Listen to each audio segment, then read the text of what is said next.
السلام عليكم ورحمة الله وبركاته.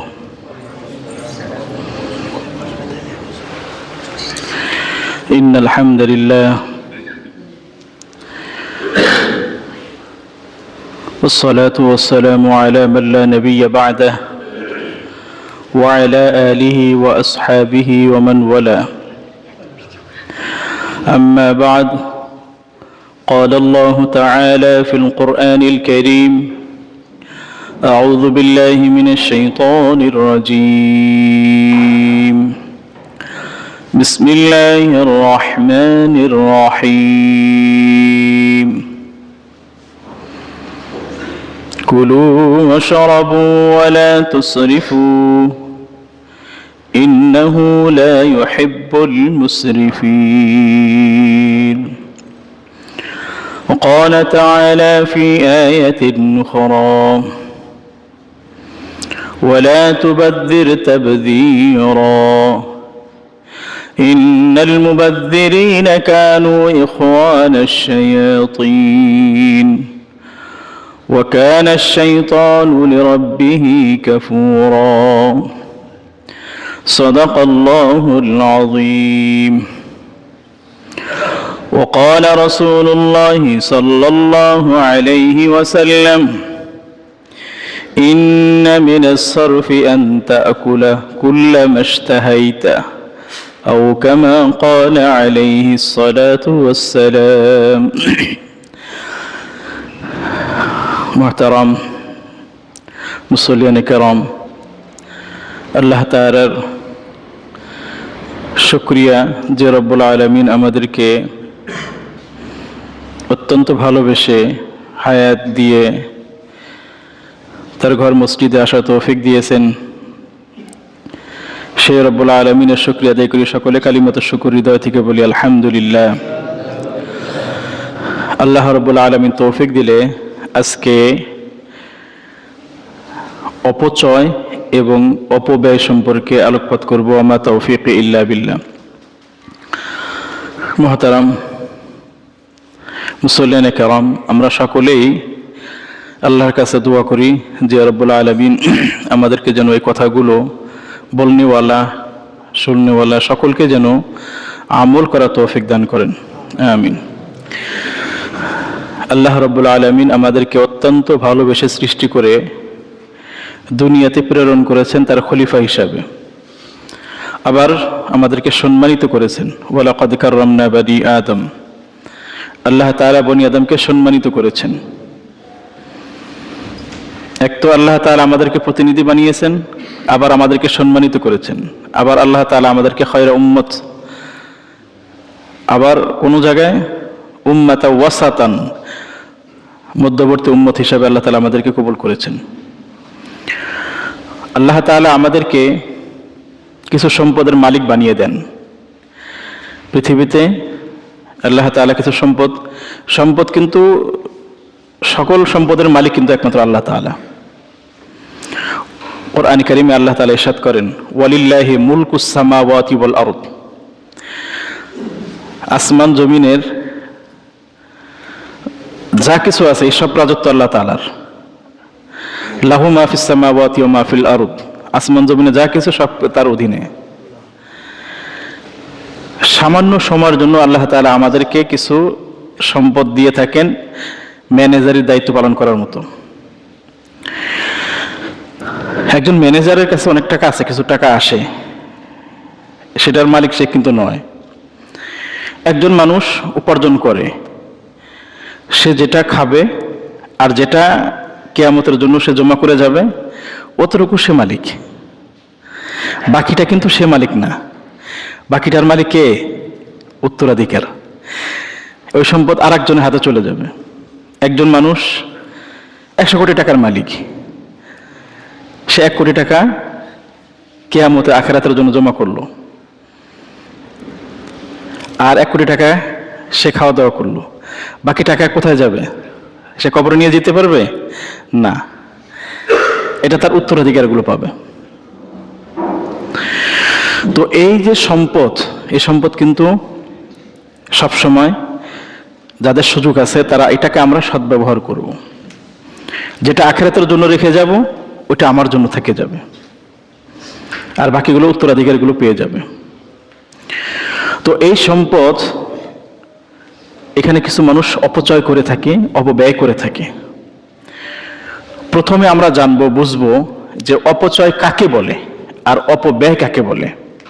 দুইটা শব্দ কোরআনে কারিমে, দুইটা শব্দ ব্যবহার করেছেন। একটা হলো ইসরাফ আর একটা হলো তাবজির।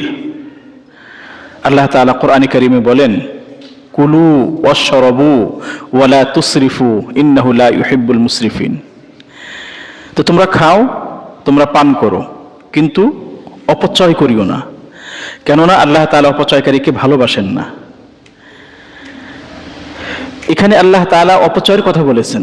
অপচয় হলো যে বৈধ কাজে, হালাল কাজে প্রয়োজনের অতিরিক্ত যে ব্যয়টা করা হয় সেটাকে বলা হয় অপচয়। ইনফাকুল মাল আলা মা ইয়ানবাগি ফি কুল্লি মা ইয়ানবাগি, যে প্রয়োজনের অতিরিক্ত। যেমন মনে করেন আমার খাবার যতটুকু প্রয়োজন, 1 প্লেট খাবার হলে আমার চলে, আমি 3 প্লেট নিলাম, তো 1 প্লেট খাওয়ার পরে বাকি 2 প্লেট নষ্ট করে দিলাম, এটা আমার জন্য অপচয়। একটা প্রোগ্রামে আমার 10,000 টাকা ব্যয় করলে হয়, আমি সেখানে 50,000 টাকা ব্যয় করলাম। প্রয়োজন হলো 10,000 টাকা হলে আমার চলতেছে, সেখানে আমি 50,000 টাকা ব্যয় করলাম বৈধ কাজে, সেই ব্যয়টা হলো অপচয়। আমার 2-3টা জামা হলে আমার চলে, আমার 10টা জামা আছে, কারণ জামা পোশাক পরিচ্ছদ পরা এটা আল্লাহ তাআলার হুকুম। আমার যে কটা প্রয়োজন তার চেয়ে অতিরিক্ত যদি আমি থাকে, এটা আমার জন্য অপচয়। এই অপচয়টা আবার ব্যক্তি বিশেষও হয়ে থাকে। কিরকম? মনে করে একজন গরিব মানুষ, সে স্বাভাবিকভাবেই স্বাভাবিক পানি খেয়ে থাকে সবসময়। এখন হঠাৎ করে সে মানুষকে দেখানোর জন্য পানি কিনে খাচ্ছে, মানে প্রয়োজন নাই কিন্তু সে পানি মানুষকে দেখানোর জন্য কিনে খাচ্ছে, এটা তার জন্য অপচয়। আবার পানি কিনে খাওয়া, যারা সবসময় পানি কিনে খাওয়া তার জন্য অপচয় নয়, কারণ সে সবসময় পানি সবসময় কিনেই খায়। কিছু জায়গা আছে ওখানে পানি পাওয়া যায় না, তারা সবসময় পানি কিনে খায় থাকে। আর অপব্যয় হলো যেখানে হালাল নয়, অবৈধ কাজে, সেখানে ব্যয় করাকে বলা হয় অপব্যয়। কোরআন কারীমে আল্লাহ তাআলা বলেন যে ওয়ালা তুবাজ্জির তাবযীরা, তোমরা অপব্যয় করো না। ইন্নাল মুবাজ্জিরিনা কানু ইখওয়ানাশ শায়াতিন, কেননা অপব্যয়কারী শয়তানের ভাই। দুনিয়াতে কিন্তু অনেক গুনাহ আছে, বড় বড় গুনাহ আছে, কবিরা গুনাহ আছে। কোরআনে কোথাও পাবেন না যে জিনা করলে বলা হয়েছে যে শয়তানের ভাই, হত্যাকারীকে বলা হয়েছে যে শয়তানের ভাই, কিন্তু অপব্যয়কারী বলা হয়েছে সে শয়তানের ভাই। আর শয়তান তো জানি আমরা, ওয়া কানাল ইনসানু কাফুরা, শয়তান হলো আল্লাহ তাআলার অবাধ্য। তো এই দুটো খুবই মারাত্মক গুনাহ।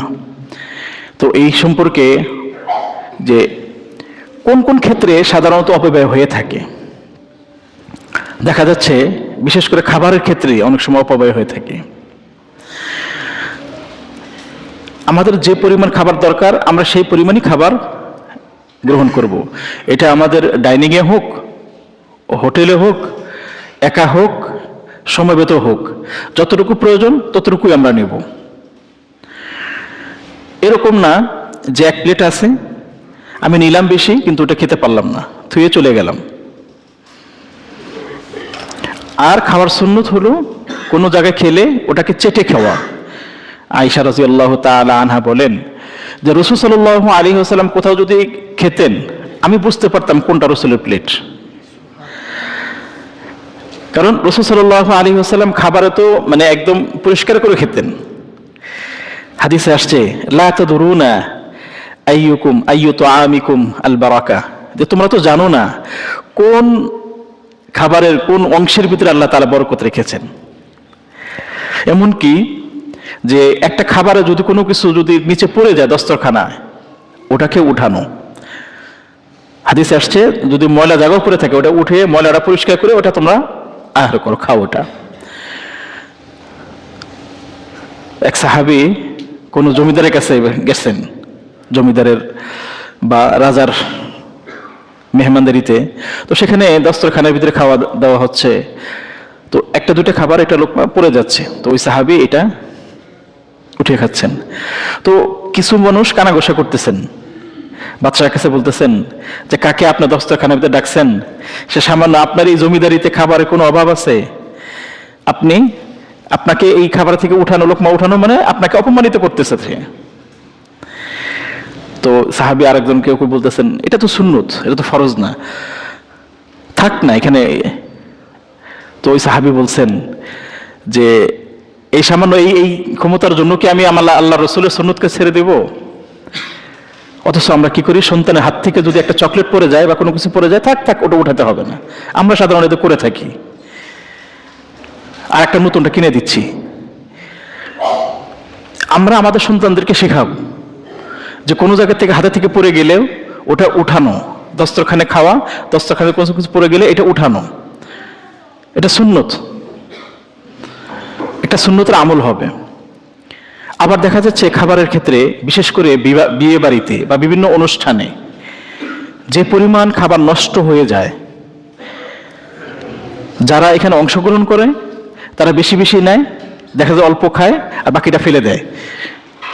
আর যে জায়গাগুলো ফালানো হয় দেখা যাচ্ছে অনেক গরিব মানুষ আছে, সেখান থেকে নিয়ে আবার তারা বক্ষণ করতেছে, এরকম কিন্তু অনেক দেখা যায় অহরহ। শুরুতেই যদি হাদিসে আসছে, আল্লাহ রাসূল সাল্লাল্লাহু আলাইহি ওয়াসাল্লাম বলেছেন ওই বিয়ে সবচেয়ে বরকতময় বিয়ে যে বিয়ের মধ্যে খরচ কম হয়ে থাকে। আমরা তো এখন প্রতিযোগিতা নেমেছি যে কার চেয়ে কত বেশি খরচ করতে পারে,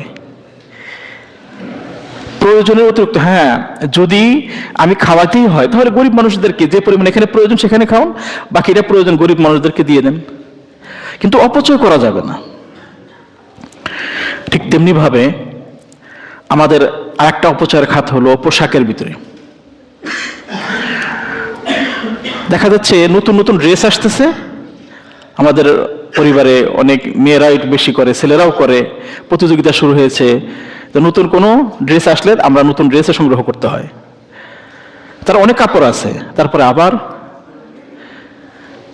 নতুন করে আবার কাপড় নিচ্ছি আমরা। তো মানুষের জন্য যতটুকু প্রয়োজন ততটুকু সে করবে। ইয়া বানি আদম খুযু যিনাতাকুম ইনদা কুল্লি মসজিদ, তোমরা যখন মসজিদে আসো তখন উত্তম পোশাক পরিধান করে আসো। উত্তম পোশাক যে কটা থাকবে ওটি যথেষ্ট, কিন্তু নতুন করে দেখানোর জন্য হাদিসে আসছে যদি কেউ অহংকারী করে কোনো পোশাক পরিধান করে তাহলে ওই অহংকারের কারণে সে জাহান্নামে যাবে। আছে যে আমার এতগুলো ড্রেস আছে, বা ড্রেসগুলো প্রতিযোগিতা করার জন্য, পোশাকের মানে আধিক্য বোঝানোর জন্য, বা নতুন কোনো ফ্যাশন তৈরি করার জন্য, এই পোশাকে, খাবারে। এরপরে আরেকটা অপচয়ের খাত হলো আমাদের বিদ্যুতের অপচয়, গ্যাসের অপচয়, পানির অপচয়।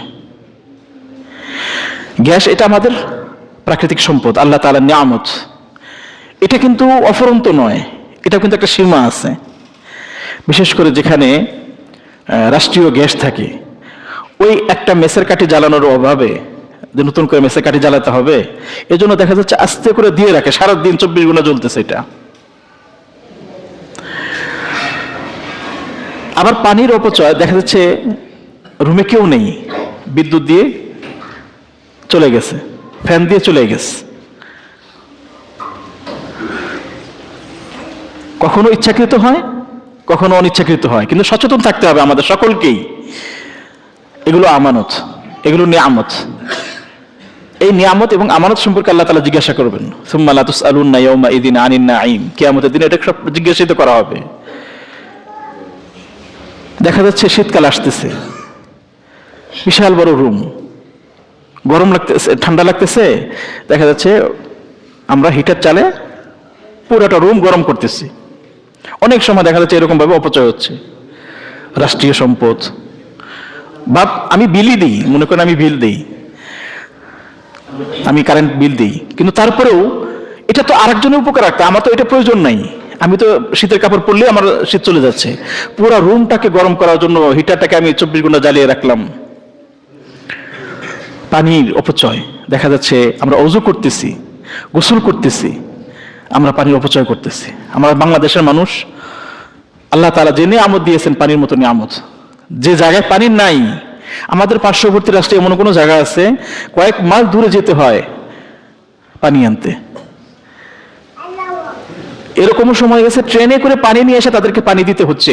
আমাদের দেশে যেরকম রেশন দেয়, ইন্ডিয়ার কিছু জায়গা আছে এরকম পানির জন্য এই ব্যবস্থা করা হচ্ছে। আল্লাহ তাআলা কোরআনে কারীম বলেন, কুল আরাইতুম ইন আসবাহা মাউকুম গাওরান ফামান ইয়াতিকুম বিমাইন মাইন। কে আছে যদি আল্লাহ তাআলা পানির স্তরটাকে নিচে নিয়ে দেয়, সেই পানির স্তরটাকে কে উপরে উঠাতে পারবে? কারো ক্ষমতা আছে? কারো ক্ষমতা নেই। এরকম অনেক জায়গা আছে দেখবেন, বোঝা যাচ্ছে এই এলাকা নদী ছিল, নদীর মতো আকৃতি আছে, কিন্তু পানি নেই, পানি সব আল্লাহ তাআলা নিচে নিয়ে গেছে। তো আল্লাহ তাআলা আমাদেরকে যে নিয়ামত দিয়েছেন, এই নিয়ামতের শুকরিয়া আদায় করতে হবে। আমরা যদি দেখি যে কোনো সময় ওযু করার সময় একটু ট্রাই করে দেখবেন যে নিচে একটা বালতি রেখে দেখবেন যে কতটুকু পানি আমরা ব্যবহার করি ওযুর সময়, কতটুকু পানি ব্যবহার করি গোসলের সময়। এক মগ পানি হলে কিন্তু ওযু হয়ে যায়। সেখানে আমরা দেখা যাচ্ছে এক বালতির মতো পানি আমরা খরচ করতেছি, কয়েক বদনা আমরা পানি খরচ করতেছি ওযুর করার জন্য। ঠিক তেমনি ভাবে দেখা যাচ্ছে আমরা ওযু করতেছি, খিলাল করতেছি, মিসওয়াক করতেছি, পানি ট্যাপটা ছেড়ে দিয়েছি। আমার তো দুইটা হাত, আমি একটা হাতে কাজ করতেছি, অপর হাতে আমি কি করতে পারি, পানিটা বন্ধ করে আমি মিসওয়াক করতে পারি। যখন পা খিলাল করি, হাত খিলাল করি, মাথা মাসে করি, তখন কিন্তু পানি পড়তেছে। এটা শুধু মসজিদের বিষয় না, বাসা নিজস্ব বাসায়ও এটা আমরা করে থাকব, পানির অপচয় করব না। এই পানি একদিন হাদিস আল্লাহ রাসূল সাল্লাল্লাহু আলাইহি ওয়াসাল্লাম সাদ রাদিয়াল্লাহু তাআলা আনহু ওযু করতেছেন, তো রাসূল সাল্লাল্লাহু আলাইহি ওয়াসাল্লাম বলতেছেন, তুমি কেন অপচয় করতেছো? তখন সাদ রাদিয়াল্লাহু তাআলা আনহু জিজ্ঞাসা করতেছেন, ইয়া আল্লাহর রাসূল, আমি তো নদীতে ওযু করতেছি, মানে আমি তো ওযু করতেছি, ওযুতে অর্থাৎ ইবাদত একটা, এটা সুন্নত, এখানেও কি অপচয় হতে পারে? রাসূল সাল্লাল্লাহু আলাইহি ওয়াসাল্লাম বললেন, হ্যাঁ, ওয়া ইন কুনতা আলা নাহরিন জারিন, একটা প্রবাহিত নদী, নদীতেও যদি তুমি ওযু করো, তুমি যে একই অঙ্গ যদি 3 বার জায়গায় তুমি 7 বার ধুইতেছো, পানি বেশি বেশি নিচ্ছ, ওখানেও অপচয় হবে। আল্লাহ রাসূল সাল্লাল্লাহু আলাইহি ওয়াসাল্লাম কত সুন্দর উদাহরণ দিয়ে বলেছেন যে নদী চলমান নদী, পানির অভাব নেই, ওখানেও যদি তুমি ওযু করো ইবাদতের জন্য, বেশি খরচ করলে, অতিরিক্ত খরচ করলে, এটাও তোমার জন্য অপচয়। ঠিক তেমনি ভাবে আমরা কথা অপচয় করে থাকি। দেখা যাচ্ছে যে কথা যেখানে প্রয়োজন নাই সেখানে আমরা সেগুলো কথাগুলো বলে ফেলতেছি। হাদিসে আসছে যে আল্লাহ রাসূল সাল্লাল্লাহু আলাইহি ওয়াসাল্লাম 3টা জিনিস অপছন্দ করতেন, তার মধ্যে একটা হলো অহেতুক কথাবার্তা, যে কথার প্রয়োজন নেই সে কথা আমরা বলা। আর একটা হলো ইজাআতুল মাল, কোন সম্পদ ধ্বংস করা। আর একটা হলো অতিরিক্ত প্রশ্ন করা, মানে মাত্রাতিরিক্ত প্রশ্ন করা। একটা মানুষকে প্রশ্ন করতে হলে আগে বুঝতে হবে যে আমি এই প্রশ্নটা করতে পারি কিনা। এইগুলো রাসূল সাল্লাল্লাহু আলাইহি ওয়াসাল্লাম অপছন্দ করতেন। এজন্য আমরা কথাবার্তাও আমরা অপচয় করব না। হাদিসে আসছে আল্লাহ রাসূল সাল্লাল্লাহু আলাইহি ওয়াসাল্লাম বর্ণনা করেন, মিন হুসনি ইসলামিল মারই তারকুহু মা লা ইয়ানি, ইসলামের সৌন্দর্য হলো যে অহেতুক কথাবার্তা, যে কথার কোনো অর্থ নেই, যে কথা প্রয়োজন নেই, এই প্রয়োজন ছাড়া অর্থহীন কথাগুলো বলা, এটা সৌন্দর্য না ইসলামে। ইসলামের সৌন্দর্য হলো সে কোনো কথা বলবে, সুন্দর কথা বলবে। হাদিসে আসছে আল্লাহ রাসূল সাল্লাল্লাহু আলাইহি ওয়াসাল্লাম বলেছেন, লা তাকসিরুল কালাম বিগাইরি যিকরিল্লাহ, আল্লাহ তাআলার মানে জিকির ছাড়া, স্মরণ ছাড়া বেশি বেশি তোমরা কথা বলো না। কারণ আল্লাহ তাআলার স্মরণ ছাড়া যদি বেশি কথা হয়ে যায় তাহলে অন্তর মরে যায়, অন্তর শক্ত হয়ে যায়। ওয়া ইন্না বা'দুন নাস মিনাল্লাহি আল কলবুল কাসি, আর মানুষের মধ্যে আল্লাহ তাআলার কাছে সবচেয়ে দূরে ওই ব্যক্তি যার অন্তরটা কঠিন, হৃদয়, যার হৃদয়টা কঠিন। তাহলে বেশি যদি কথা বলি আমি, যে কথার ভিতরে আল্লাহ তাআলা স্মরণ নেই, আল্লাহ তাআলা কোনো জিকির নেই, এরকম যদি বেশি কথা বলি তাহলে এটা আমাদের জন্য অপচয় হবে।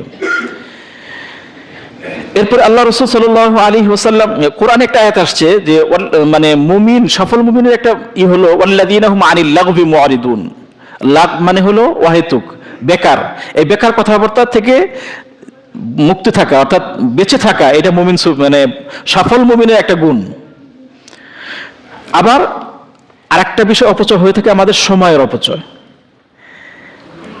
সময়ের অপচয়টা এত বেশি হয়ে থাকে আমাদের যে দেখা যাচ্ছে আমরা সময়কে আমরা একবার যদি আমরা ফেসবুকে বা বিভিন্ন জায়গায় মোবাইলে সময় দিচ্ছি, যেভাবে প্রচুর পরিমাণ আমরা সময় নষ্ট করতেছি। আল্লাহ তাআলা কোরআনে কারিমে যে কসম করেছেন সময়ের, ওয়াল আসর ইন্নাল ইনসানা লাফি খুস, এত গুরুত্ব দিয়েছেন।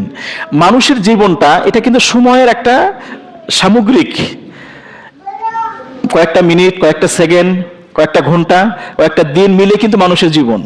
দেখুন আমরা যখন কোনো মানুষের জীবনী পড়ি তখন কিন্তু পাশে লেখা থাকে সময়ের কথা লেখা থাকে, স্থান কিন্তু থাকে, স্থানটা কিন্তু থেকেই যাবে, এই স্থানটা কিন্তু থেকে যাবে, কিন্তু সময় তো আর থাকবে না, সময়টা কিন্তু চলে যাচ্ছে, আমরা কিন্তু সময়ের ভিতরে আছি। এক বাজারে এক ব্যক্তি করতেছে, মানে বিক্রি করতেছে, বরফ বিক্রি করতেছে, আর বলতেছে, আর সে কান্নাকাটি করতেছে, ভাই তোমরা আমাদেরকে, আমার পুঁজিটাকে তোমরা হেফাজত করো, আমার পুঁজিটাকে তোমরা নিয়ে নাও। কারণ তার পুঁজিটাই হলো বরফ, সময়ের সাথে সাথে ওটা বরফটা গলে যাচ্ছে। সে মানুষকে উপদেশ দিচ্ছে, বারবার নিয়ে যাচ্ছে, বারবারই করতেছে, এলান করতেছে। ঠিক তেমনি ভাবে আমার যে সময়টা, যে এই সময়টা আমরা অপচয় করতেছি। মনে করেন আপনি রাত্রে 10 ঘন্টা ঘুমিয়ে এলেন, 7 ঘন্টা ঘুমালেন, অথচ এই 7 ঘন্টার ভিতরে পৃথিবীতে অনেক কিছু চেঞ্জ হয়ে যাচ্ছে। এরকমও আছে যে এই 7 ঘন্টার ভিতরে কয়েকশো মানুষকে আল্লাহ তাআলা নিয়ে গেছে, জিবরাইল আসছে, তাদেরকে রূহ নিয়ে গেছে, আমরা ঘুমিয়ে আছি। কোরআনে হাদিসে আসছে আল্লাহ রাসূল সাল্লাল্লাহু আলাইহি ওয়াসাল্লাম বলেছেন, কিয়ামতের ময়দানে কোনো বান্দা কয়েকটা প্রশ্ন উত্তর না দেওয়া পর্যন্ত তার পা লড়াতে পারবে না। তার মধ্যে 2টা প্রশ্ন আছে এই সময় সম্পর্কে। আন আমরিহি ফীমা আফনাহু, তোমার জীবন সম্পর্কে আল্লাহ তাআলা জিজ্ঞাসা করবেন, তুমি এই জীবনটাকে কোন কাজে ব্যয় করেছো? এই জীবনটা তো সময়ের সমষ্টি। ওয়ান শাবাবিহি ফীমা আফনাহু, তোমার এই যৌবনকালটা কোথায় ব্যয় করেছো? এই জন্য যুবক ভাইয়েরা, যৌবন সম্পর্কে আমাদের সকলকে প্রশ্ন জিজ্ঞাসিত করা হবে। সময়ের মূল্য আমাদের কাছে সবচেয়ে বেশি মূল্য হয় কখন জানেন? যখন মসজিদের কথা আসে, নামাজের কথা আসে। কারণ তার অনেক মূল্য এখন সময়ের, সময় নেই তাকে নামাজ পড়ার আসতে, তার সময়টা তখন বুঝে আসে যে সময়ের মূল্য আছে। কিন্তু দেখা যাচ্ছে মোবাইলে ব্যবহার করতেছে বা খেলাধুলা করতেছে, তখন তার কিন্তু সময়ের মূল্যটা আর বুঝে আসতেছে না। যখন আজান হচ্ছে তখন তার সময়ের মূল্য অনেক। সময় নামাজে কতক্ষণ থাকতে হয়? 5 ওয়াক্ত নামাজে কতক্ষণ? অল্প সময়, 1 থেকে 1.5 ঘন্টা, 24 ঘন্টার মধ্যে। অথচ কিন্তু তখন আমাদের সময়টাকে অনেক মূল্যবান মনে হয়ে যায়। যেখানে আমাদের সময়ের মূল্য দেওয়া দরকার সেখানে আমরা সকলে মূল্য দিব। এই যে অপচয়, যে অপব্যয়, আর অপব্যয়ের কথা তো মানে কি বলবো, যেখানে জায়েজ নেই, হারাম কাজে, ওইখানে ব্যয় করা হলো অপব্যয়। আর অপব্যয় এত মারাত্মক যে আল্লাহ তাআলা কোরআনে কারিমে শয়তানের ভাই বলেছেন। আর এই অপচয় অপব্যয় করলে কি পরিণাম, কি ক্ষতি হয়? হাদিসে আসছে আল্লাহ রাসূল সাল্লাল্লাহু আলাইহি ওয়াসাল্লাম বলেছেন যে ইন্না রিজালান ইয়াতাখাওয়াদুনা ফি মালিল্লাহি বিগাইরি হাক্কিন ফালাহুমুন নারু ইয়াউমাল কিয়ামা। যারা অপচয় করবে, অপব্যয় করবে আল্লাহ তাআলা এই সম্পদ, এগুলো সম্পদ কিন্তু আল্লাহ তাআলার। আল্লাহ তাআলা বারবার বলেছেন ওয়াতুহুম মিন মালিল্লাহ, যে তোমরা আল্লাহ তাআলার যে রিজিক তোমাকে দিয়েছে, যে মাল তোমাকে দিয়েছেন, তুমি এগুলো মানুষকে দাও। কুলু মিন তাইয়িবাতি মা রাযাকনাকুম, তোমরা খাও যে খাবার আমি তোমাদেরকে দিয়েছি। অর্থাৎ এগুলো মালিক, সকল মালিক আল্লাহ তাআলা। আজকে আমার সম্পদ আছে, 2 দিন পর আল্লাহ তাআলা আমার হাতে সম্পদ নিয়ে যাবেন। কুলিল্লাহুম্মা মালিকাল মুলক তুতিল মুলকা মান তাশা ওয়া তানজিউল মুলকা মিম্মান তাশা ওয়া তুইজ্জু মান তাশা ওয়া তুযিল্লু মান তাশা বিয়াদিকাল খায়র ইন্নাকা আলা কুল্লি শাইইন কাদির। রাজাকে গরীব বানায়, গরীবকে রাজা বানায়, সম্মানিতকে অসম্মানিত করে, অসম্মানিতকে সম্মানিত করে। সকল ক্ষমতার মালিক আল্লাহ তাআলার হাতে। বিয়াদিকাল খায়র ইন্নাকা আলা কুল্লি শাইইন কাদির। তার হাতেই সকল ক্ষমতার উৎস, তার হাতেই সকল ক্ষমতার মালিক। এজন্য যে ব্যক্তি অপচয় করবে, অপব্যয় করবে, তারকে জাহান্নামের শাস্তির কথা বলা হয়েছে। অপরদিকে শয়তানের ভাইয়ের কথা বলা হয়েছে। কোরআনে কারিমে বলছেন ওয়ালা তুসরিফু ইন্নাহু লা ইউহিব্বুল মুসরিফিন। আর যারা অপচয় করে আল্লাহ তাআলা তাদেরকে ভালোবাসেন না। আর যদি আল্লাহ তাআলার ভালোবাসা আমরা যদি না পাই, তাহলে আমাদের ইহকালও শেষ, পরকালও শেষ। আর হাদিসে আসছে আল্লাহ রাসূল সাল্লাল্লাহু আলাইহি ওয়াসাল্লাম বলেছেন ইন্নাল্লাহা তাইয়্যিব, আল্লাহ তাআলা পবিত্র, ওয়ালা ইয়াকবালু ইল্লা তাইয়্যিবান, আল্লাহ তাআলা অপবিত্র জিনিস গ্রহণ করেন না, পবিত্র, একমাত্র পবিত্র জিনিস আল্লাহ তাআলা গ্রহণ করেন। এখান থেকে আমরা কিভাবে বেঁচে থাকবো? এখান থেকে বেঁচে থাকার মাধ্যম হলো যে সর্বপ্রথম হলো আমরা আমাদের মধ্যম পন্থা অবলম্বন করা। ওয়াল্লাযীনা ইযা আনফাকু লাম ইসরিফু ওয়া লাম ইয়াকতুরু ওয়া কানা বাইনা যালিকা কাওয়ামা। মুমিনের সিফত ওয়াল্লাযীনা ইযা আনফাকু, যখন সে খরচ করবে, লাম ইসরিফু, ইসরাফ করবে না, অপচয় করবে না, ওয়া লাম ইয়াকতুরু, আবার কৃপণতাও করবে না, ওয়া কানা বাইনা যালিকা কাওয়ামা, এই দুইয়ের মাঝখানে সে মধ্যপন্থা অবলম্বন করবে। উম্মাতা ওয়াসাতান, আল্লাহ তাআলা আমাদেরকে মধ্যপন্থী উম্মত হিসাবে কবুল করেছেন। আমরা মধ্যপন্থায় কাজ করতে হবে। কোরআন কারীমে আল্লাহ তাআলা আরেক জায়গায় বলেন ওয়ালা তাজআল ইয়াদাকা মাগলুলাতান ইলা উনুকিকা ওয়ালা তাবসুতহা কুল্লাল বাসতি ফাতাকউদা মালুমান মাহসুরা। ওয়ালা তাজআল ইয়াদাকা মাগলুলা, যে তোমার হাতটাকে একদম বেকুণ্ঠ করো না, একদম কৃপণ ভাবে থেকো না। হাতটাকে এমন ভাবে ধরছে যেখান থেকে কোনো কিছু বের হচ্ছে না। ওয়ালা তাজআল ইয়াদাকা মাগলুলাতান ইলা উনুকিকা, গর্দানের সাথে এরকম ধরেছো যে এখান থেকে আর হাতের থেকে কোনো কিছু বের হচ্ছে না, খুব কৃপণ। ওয়ালা তাবসুতহা কুল্লাল বাসতি ফাতাকউদা মালুমান মাহসুরা, আবার এত প্রসারিত করো না যে পরবর্তীতে তুমি নিজেই লজ্জিত হয়ে যাচ্ছ। আমার কাছে টাকা নেই, আরেকজন বা টাকা দিয়েছে, আমি খুব দয়ালু, আরেকজনের কাছে ঋণ করে আমি তাকে ঋণ দিলাম। এটা তো ইসলাম বলেনি, এটা তো কোরআনে বলেনি। আমার অতিরিক্ত আছে, দেওয়ার সামর্থ্য আছে, আমি দিব, কিন্তু এত বেশি প্রশস্ত হাত করে দেব না যে আমি আবার অন্যের কাছে দ্বারস্থ হয়ে যেতে হয়। অর্থাৎ একদম মধ্যপন্থা অবলম্বন করতে হবে। ঠিক তেমনি ভাবে আমাদের পোশাক, আমাদের ঘরবাড়ি, সাজসজ্জা, এটা মধ্যপন্থা অবলম্বন করতে হবে। ইয়া বানি আদম খুযু যিনাতাকুম কুলু ওয়াশরাবু ওয়ালা তুসরিফু ইন্নাহু লা ইউহিব্বুল মুসরিফিন। দেখা যাচ্ছে মানুষের প্রয়োজন তিন রকমের, একটা জরুরিয়াত, একটা হাজত, আর একটা তাহসিনিয়াত। মানুষের একটা হাদিসে আসছে যে মানুষের তিনটা ঘর, না তিনটা বিছানা। একটা বিছানা তার নিজের জন্য, আর একটা বিছানা তার স্ত্রীর জন্য, আর একটা বিছানা হলো তার মেহমানদের জন্য, আর চতুর্থ বিছানাটা হবে যদি থাকে কারো বাড়িতে, সেটা শয়তানের জন্য।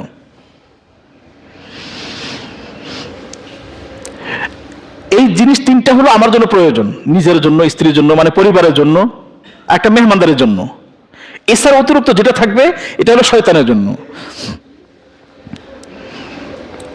যারা দেখবেন মানুষকে দিয়ে, দান করে, মানুষকে কষ্ট দিয়ে, লা তুবতিলু সাদাকাতিকুম বিল মান্নি ওয়াল আযা কাল্লাযী ইউনফিকু মালাহু রিয়াআন নাস ওয়া লা ইউমিনুনা বিল্লাহি ওয়াল ইয়াউমিল আখির।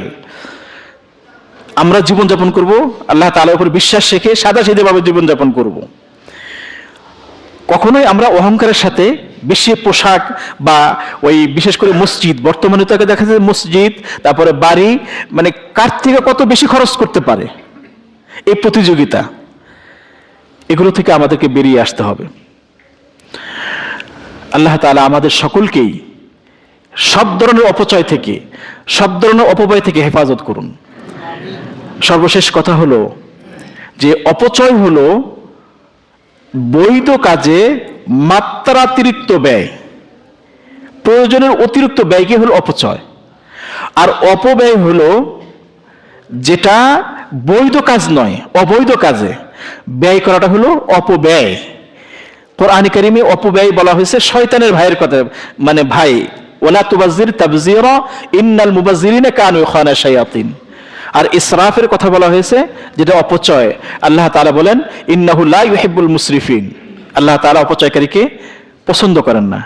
আল্লাহ তাআলা আমাদের সকলকে কোরআন সুন্নাহ মোতাবেক জীবনযাপন করার তৌফিক দান করুন।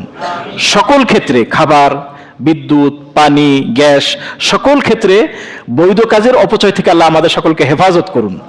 এবং অবৈধ হারাম কাজে ব্যয় করা থেকে আল্লাহ আমাদের সকলকে হেফাজত করুন। আমিন ওয়া আখিরু দাওয়ানা আলহামদুলিল্লাহি রাব্বিল আলামিন।